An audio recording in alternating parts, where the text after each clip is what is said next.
وہ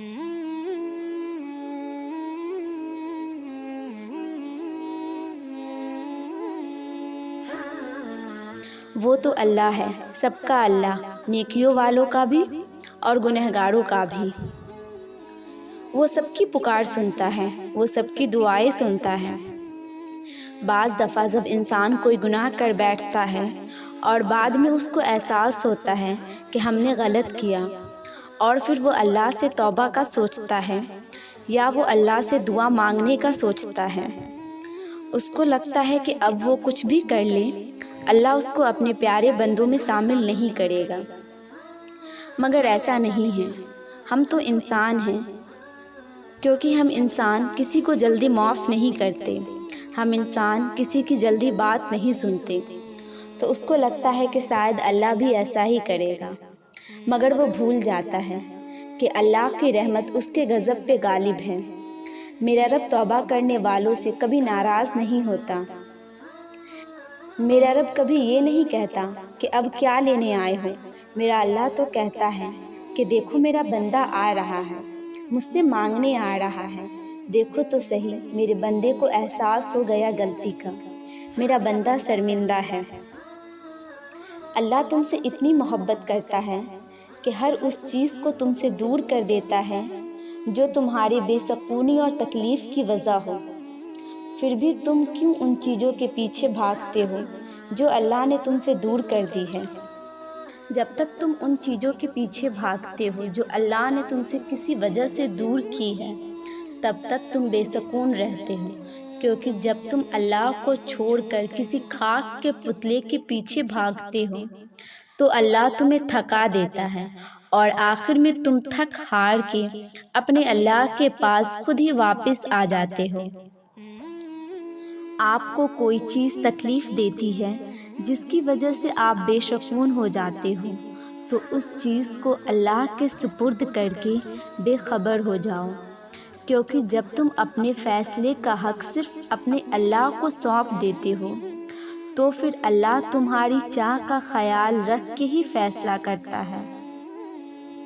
اگر پھر بھی اللہ تمہیں وہ چیز نہیں دیتا جو تمہاری منچاہی ہوتی ہے، تو وہ تمہیں ایسی چیز ضرور دیتا ہے جو اللہ کی منچاہی ہوتی ہے، اور اللہ کی منچاہی چیز سے کوئی اور چیز بہتر ہو ہی نہیں سکتی۔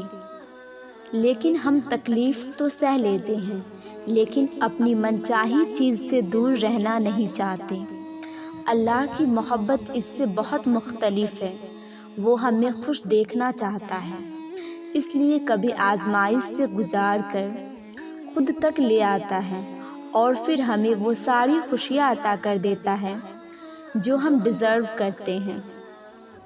خوش نصیب ہوتے ہیں وہ لوگ جن کو اللہ سجدے کی توفیق دیتا ہے، جن کے دل میں اپنی یاد رکھتا ہے، ان کے دل کو پاک بنا دیتا ہے کہ دن میں کتنی مرتبہ وہ اپنے رب کے سامنے جھکتا ہے، اپنی ہر بات اپنے رب کو بتاتے ہیں۔ دلوں میں سکون صرف رب کو یاد کرنے سے ہے۔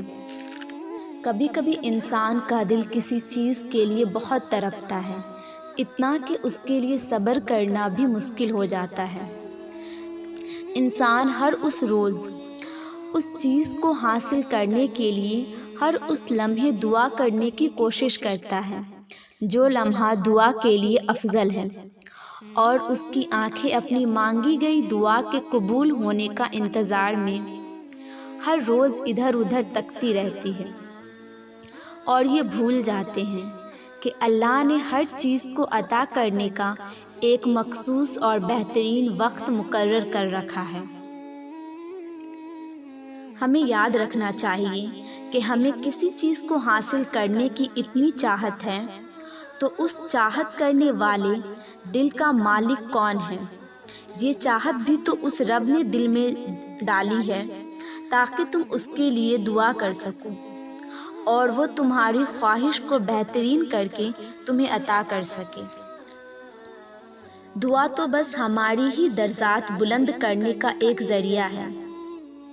پتہ ہے اللہ آپ کے دل میں کسی چیز کی چاہت کیوں پیدا کرتا ہے؟ اور چاہ کے بھی دل سے نہیں نکلتا، کیونکہ آپ بے بس ہونا شروع ہو جاؤ۔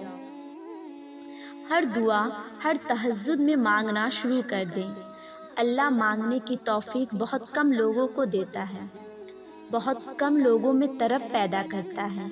اگر ایسا ہے تو مانگتے رہو، وہ نوازنا چاہتا ہے۔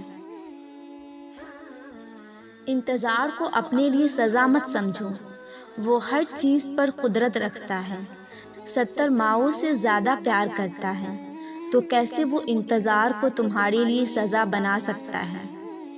جو تم دعا کرتے ہو وہ اسے بھی رد نہیں کرتا، تمہاری دعا پر بھی کن ہوتا ہے، مگر تم ہی اس کی مصلحت نہیں سمجھتے۔ وہ تمہارے درد کی شدت سے خوب واقف ہے، وہ جانتا ہے جو تم پر بیت رہی ہوتی ہے، وہ تمہاری طرف سے انجان نہیں ہے۔ بہتر لے کر بہترین عطا کرتا ہے، وہ جو کرتا ہے بہترین کرتا ہے۔ بس یقین رکھنا، مایوس مت ہونا، وہ سب ٹھیک کر دے گا۔ جب کبھی تم خود کو تنہا اور بے بس محسوس کرو تو آنکھیں بند کر لو اور یاد رکھو کہ اللہ تمہارے ساتھ ہے، وہ تمہیں کبھی تنہا نہیں چھوڑے گا۔ جب کبھی تم پریشان ہو، بہت سے مسئلوں سے گھرے ہو، تو گہرا سانس لو اور سوچو، جس نے آسمان اور زمین اور ان کے درمیان کی سب چیزوں کو فقط 6 دنوں میں پیدا کیا، وہ تمہاری سب الجھنیں لمحوں میں سلجھا دے گا۔ اللہ کے لیے تو کچھ بھی مشکل نہیں ہے، اللہ کے لیے تو کچھ بھی ناممکن نہیں ہے۔ اللہ ہر چیز پر قادر ہے۔ تمہارے درد سے اللہ واقف ہے، وہ چاہتا ہے تم صبر کرو اور پھر مضبوط ہو جاؤ۔ سب کچھ ٹھیک ہونے میں وقت لگتا ہے، تم صبر ہی نہیں کرتے، تم مانگتے ہو وہ چیز جو تم سے دور ہے۔ آخر تم خود کو چین کیوں نہیں دیتے؟ وہ امتحان جتنا سخت لیتا ہے اتنا ہی تمہارے قریب ہوتا ہے، تاکہ تم جان سکو کہ اس آزمائش کے وقت میں تمہارا اپنا کون ہے۔ اس لیے کچھ بھی ناممکن نہیں ہے، بس وہ چاہتا ہے تم یقین رکھو، تاکہ وہ تمہیں بہتر نہیں بلکہ بہترین سے نواز سکے۔ تم چاہتے ہو نا تمہیں تمہاری چاہت مل جائے؟ تم پہلے اس کی چاہت کو اپنی چاہت بناؤ، پھر تمہیں کسی چاہت کی ضرورت نہیں رہے گی۔ تم مانگتے ہو کسی سے محبت، تم اپنی ساری محبت اپنے اللہ کو دے دو، پھر تمہیں کوئی توڑ جائے یہ نوبت ہی نہیں آنے دے گا۔ تمہارا رب تمہارے لیے کبھی بھی برا نہیں چاہے گا، وہ تمہاری مانگی گئی دعاؤں کو رد نہیں کرتا، بلکہ ان کے بدلے تمہیں کچھ اور نواز دیتا ہے جو تمہارے لیے بہتر ہوتا ہے۔ بس اپنے رب سے بدگمان نہ ہو۔ اللہ پاک فرماتا ہے، اے بندے، کتنا بھی جینا مشکل ہو تو رحم مانگ، حوصلہ مانگ، لیکن اپنے لیے موت یا عذاب نہ مانگ۔ ایسا وہ کرتے ہیں جنہیں مجھ پر یقین نہیں۔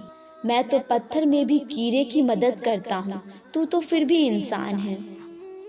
کبھی کسی کو دیکھ کر یہ مت کہو کہ وہ قسمت والا ہے، اس کے پاس یہ ہے وہ ہے۔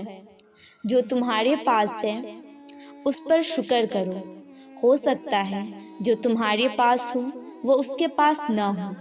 بے شک اللہ کی بے شمار نعمتیں اور خزانے ہیں، وہ کسی کو نوازتا ہے اور کسی کو آزماتا ہے۔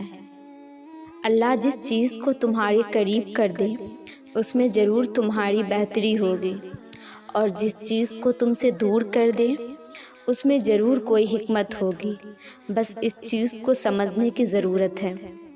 بعض اوقات اللہ آپ کو کمزور اور تنہا محسوس کراتا ہے تاکہ یہ یاد دلائے کہ آپ ہمیشہ اس کے اور اس کی طاقت محتاج رہیں گے۔